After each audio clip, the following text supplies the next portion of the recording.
Diabetes एक ऐसी बीमारी है जो क्यूरेबल तो है, पर बहुत डेंजरस बीमारी भी है। डायबिटीज इतनी डेंजरस है कि अगर इसका इलाज नहीं किया जाए तो इस बीमारी की वजह से अपने शरीर के ब्रेन से लेके लेग्स तक सारे ऑर्गन डैमेज हो सकते हैं। अगर ब्रेन डैमेज होता है तो उसे कहा जाएगा न्यूरोपैथी, और इसकी वजह से स्ट्रोक मतलब कि ब्रेन अटैक भी आ सकता है। अगर हार्ट डैमेज होता है तो इसकी वजह से हार्ट डिजीज मतलब कार्डियोवैस्कुलर डिजीज भी हो सकते हैं, और आगे चल के इसकी वजह से हार्ट अटैक भी आ सकता है। नेप्रोपैथी, अगर किडनी डैमेज हो गई जिसकी वजह से डायलिसिस तक भी हो सकता है। और आंख डैमेज हो जाए इसे कहा जाएगा रेटिनोपैथी, जिसकी वजह से कैटरेक्ट जैसी बीमारी भी हो सकती है। फूड अल्सर एंड इन्फेक्शन, अगर फूड अल्सर या इन्फेक्शन हो गया तो गैंग्रीन भी हो सकता है, और आगे जाके यही बीमारी की वजह से एम्पुटेशन भी करवाना पड़ सकता है, और पर्टिकुलर पार्ट को कटवाना भी सकता है। ओबेसिटी, ओबेसिटी भी हो सकती है, और ओबेसिटी का बहुत गहरा ताल्लुक है डायबिटीज के साथ। और अगर एक बार ओबेसिटी हो गई तो ओबेसिटी और 20 बीमारियों को अपने शरीर में जन्म देती है। पैनक्रियाटिस, मतलब कि पैनक्रियास पर सूजन, जिसकी वजह से इंसुलिन हार्मोन का प्रोडक्शन अफेक्ट होता है, और जिसकी वजह से डायबिटीज और बढ़ जाता है। लीवर डैमेज, जिसकी वजह से फैटी लीवर भी हो सकता है। तो हमको सोचना चाहिए डायबिटीज कितनी डेंजरस बीमारी है।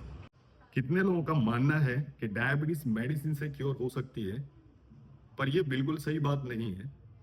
हकीकत यह है कि डायबिटीज मेडिसिन से क्योर ही नहीं होती, बल्कि मेडिसिन तो डायबिटीज जो बढ़ रहा होता है उसकी स्पीड को स्लो करती है, जिसकी वजह से डायबिटीज कंट्रोल में रहता है।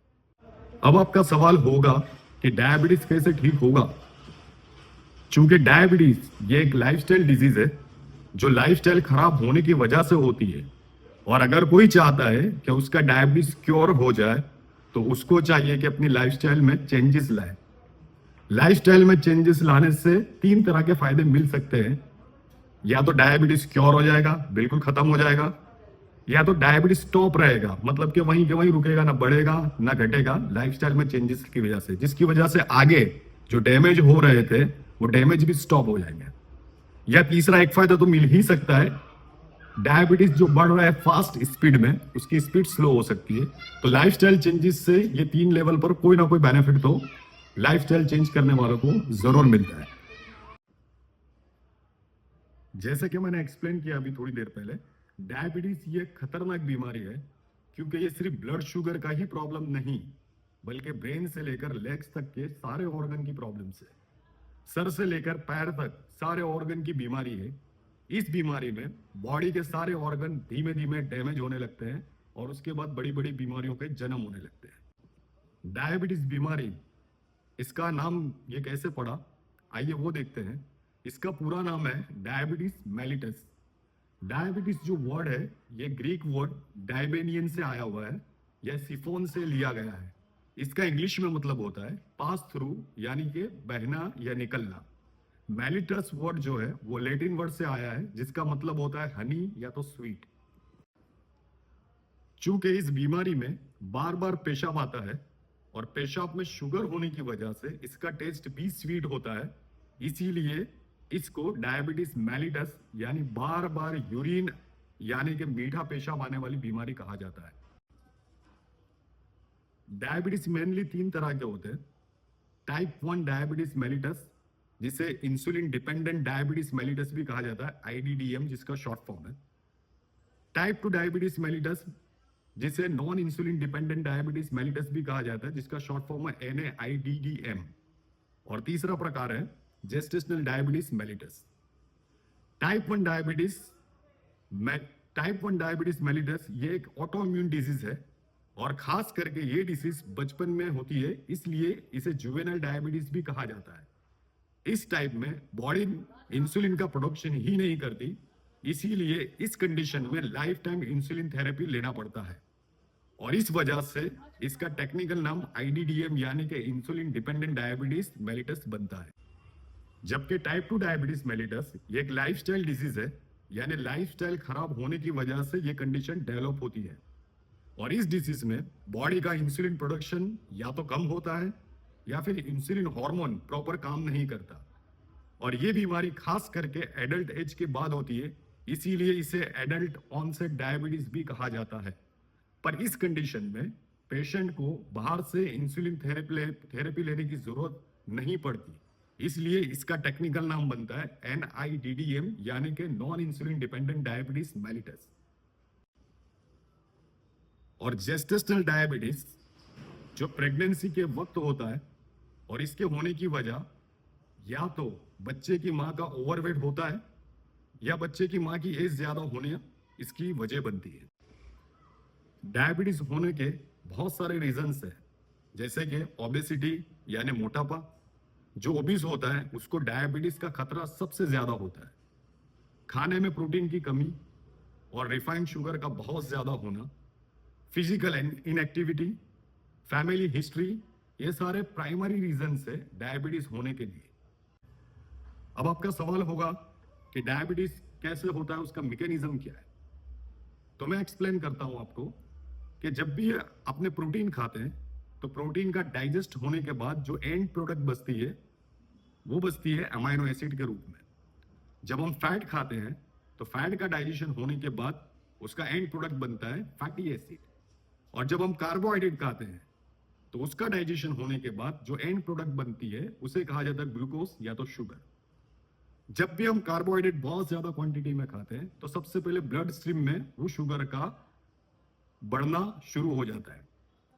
फिर बॉडी क्या करती है, ब्लड शुगर मेंटेन करने के लिए ब्लड में से वो शुगर को खाली करना शुरू करती है और लीवर में सेटल करती है।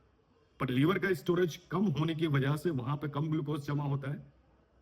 उसके बाद बॉडी ह्यूमन बॉडी में मसल्स में सेटल करना शुरू करती है, और जिसके पास ज्यादा मसल्स होते हैं उसका ज्यादा शुगर स्टोर होता है मसल्स में, और जिसके पास कम मसल्स होते हैं उनका शुगर कम स्टोर होता है मसल्स के अंदर। उसके बाद भी अगर ब्लड में शुगर बचता है तो ये शुगर का कन्वर्जन हो जाता है फैट में, और इस तरह से आपकी बॉडी में फैट जनरेट होता है। पर अभी भी सवाल यही है कि डायबिटीज कब होता है। तो डायबिटीज तब होता है जब ये शुगर से जो फैट बन रहा था वो फैट बनना भी बंद हो गया, इंसुलिन का इतना रेजिस्टेंस हुआ, इंसुलिन हार्मोन इतना काम करना बंद कर दिया कि अब वो फैट भी जनरेट नहीं कर रहा है। तो इस कंडीशन में वो ग्लूकोज कहीं भी सेटल नहीं होता है और ब्लड स्ट्रीम में ही फ्लोट करता है, और इस कंडीशन को कहा जाता है फुल ब्लोन डायबिटीज। अभी किसी का यह सवाल होगा कि कार्ब्स कहां से मिलता है। सिंपल, कार्ब्स हमें रोटी से मिलता है, राइस से मिलता है, मतलब कि cereals, grains, pulses, vegetable, fruits, ये सारे प्राइमरी सोर्स है कार्बोहाइड्रेट के। अगर इसकी क्वांटिटी अपने डाइट में बढ़ जाती है जरूरत से ज्यादा, तो अपनी बॉडी के अंदर कार्बोहाइड्रेट ज्यादा आने की वजह से शुगर जनरेशन बहुत ज्यादा होता है। डायबिटीज है या नहीं ये हमें पता कैसा चलेगा, या हमको डायबिटीज हो सकता है या नहीं हो सकता है ये पता कैसा चलेगा। सबसे पहले डायबिटीज एक खुफिया बीमारी है। मैं कहूंगा डायबिटीज एक खुफिया बीमारी है जो होती है तो बहुत पहले, पर पता चलता है 9 से 12 साल बाद। आप इमेजिन करिए कि एक बीमारी पल रही है 9 से 12 साल से और हमें पता ही नहीं, वो बाद में पता चलता है। तो कितनी बड़ी ये खुफिया बीमारी है, और वहां तक काफी कुछ डैमेज भी कर दिया होता है बीमारी ने। फिर भी अगर किसी को पता करना हो कि डायबिटीज है कि नहीं तो उसके कुछ टेस्ट भी होते हैं और कुछ उसके सिम्टम्स भी है। तो सबसे पहले सिम्टम्स देखेंगे कौन से सिम्टम्स होते हैं डायबिटीज के, जैसे कि पॉलीडिप्सिया मतलब बार बार पानी की प्यास लगना, पॉलीफेजिया यानी बार बार भूख लगना, पॉलीयूरिया बार बार पेशाब का आना, हर वक्त थकान महसूस करना, ब्लड विजन यानी आंखों में धुंधलापन, किसी भी इंजरी का स्लो हील होना, ये सारे डायबिटीज के सिम्टम्स है। और ब्लड टेस्ट के जरिए भी हमको पता चल सकता है कि डायबिटीज है कि नहीं। जैसे कि फास्टिंग ब्लड शुगर की नॉर्मल रेंज है 90 मिलीग्राम टू 110 मिलीग्राम पर डेसीलीटर, पर अगर किसी का फास्टिंग ब्लड शुगर 126 मिलीग्राम पर डेसीलीटर हो तो वो डायबिटिक कंसीडर किया जाएगा। दूसरा टेस्ट HbA1c यानी ग्लाइकेटेड हीमोग्लोबिन का टेस्ट, जो 3 से 6 महीने में करवाना होता है, और अगर वो टेस्ट का रिजल्ट 6.5% से ज्यादा आए तो ऐसा बंदा भी डायबिटिक ही कहलाएगा। तीसरा टेस्ट OGT यानी कि ओरल ग्लूकोज टॉलरेंस टेस्ट, इस टेस्ट के जरिए भी पता लगाया जा सकता है कि डायबिटीज है या नहीं। ग्लूकोज खाने के 2 घंटे बाद भी ग्लूकोज शुगर अगर 200 मिलीग्राम पर डेसीलीटर हो तो यह भी डायबिटिक कंसीडर किया जाएगा। चौथा test RBS random blood sugar, अगर वो भी 200 मिलीग्राम पर डेसीलीटर हो तो यह भी डायबिटिक कंसीडर किया जाएगा। और एक यूनिक तरीका है, मैं आपको बताता हूं, बिना ब्लड टेस्ट किए पता चल सकता है कि उसको डायबिटीज हो सकता है या नहीं।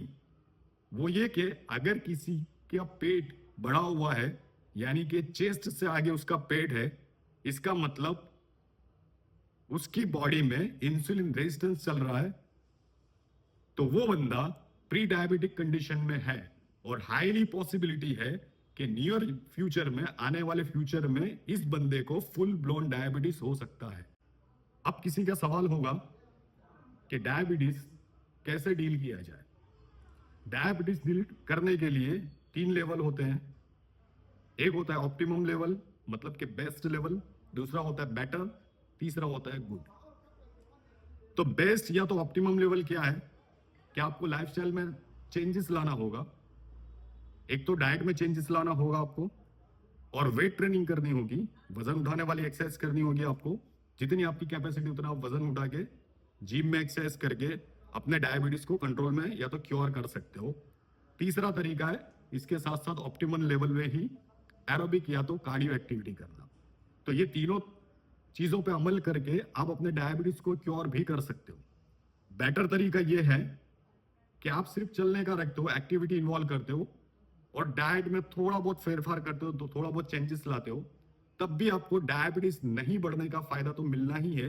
आपका डायबिटीज जहां पे वहीं पे स्टॉप रहेगा, वो ना बढ़ेगा ना घटेगा। और तीसरा गुड, एटलीस्ट इतना तो आप कर ही सकते हो कि आपका कहना है कि हमसे डाइट फॉलो नहीं होगा। जैसे कि मैक्सिमम लोगों का ये मानना होता है कि हमसे डाइट नहीं हो पाएगा, हम खाने पे कंट्रोल नहीं रख सकते।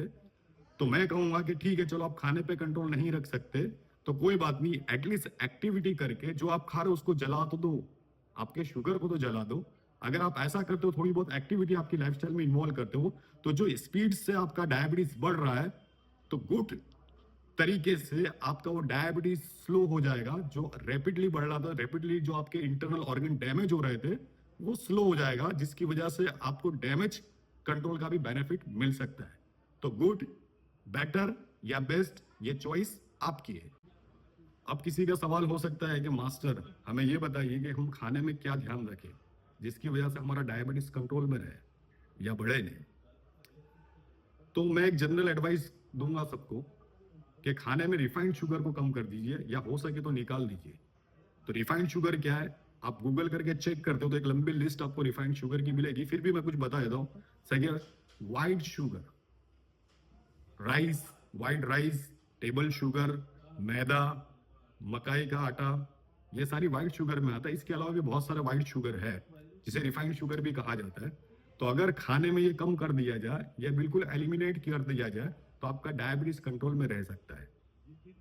और अगर किसी का ये सवाल है कि मास्टर हमें ये बताइए कि कौन सी एक्सरसाइज बेस्ट है जिसे करने से हमको डायबिटीज कंट्रोल का या क्योर का मैक्सिमम बेनिफिट मिल सके, तो मैं बताता हूं आपको। एक्टिविटी 2 तरह की होती है, एरोबिक एक्टिविटी और एनारोबिक एक्टिविटी। एरोबिक एक्टिविटी उसे कहा जाता है जहां पे ह्यूमन बॉडी एनर्जी जनरेट करने के लिए ऑक्सीजन का सहारा लेती है और फैट को जलाती है और बीटा ऑक्सीडेशन करने के बाद एनर्जी जनरेट करती है, और इसमें थोड़ा बहुत ग्लूकोज भी, शुगर भी बर्न होता है। तो इस एक्टिविटी के प्रकार में क्या क्या आएगा, एक तो चलना, दौड़ना, ब्रिस्क वॉकिंग करना, साइकिलिंग, स्विमिंग एक्सेट्रा, ये सारी चीजें, ये सारी एक्टिविटी आपकी एरोबिक एक्टिविटी कहलाती है। और दूसरा जो प्रकार एक्टिविटी का वो है एनारोबिक एक्टिविटी। एनारोबिक एक्टिविटी में ह्यूमन बॉडी एनर्जी जनरेट करने के लिए ऑक्सीजन का सहारा ही नहीं लेती, वो डायरेक्ट ग्लूकोज यानी शुगर से एनर्जी जनरेट करती है और रैपिडली आपका शुगर ड्रॉप होता है।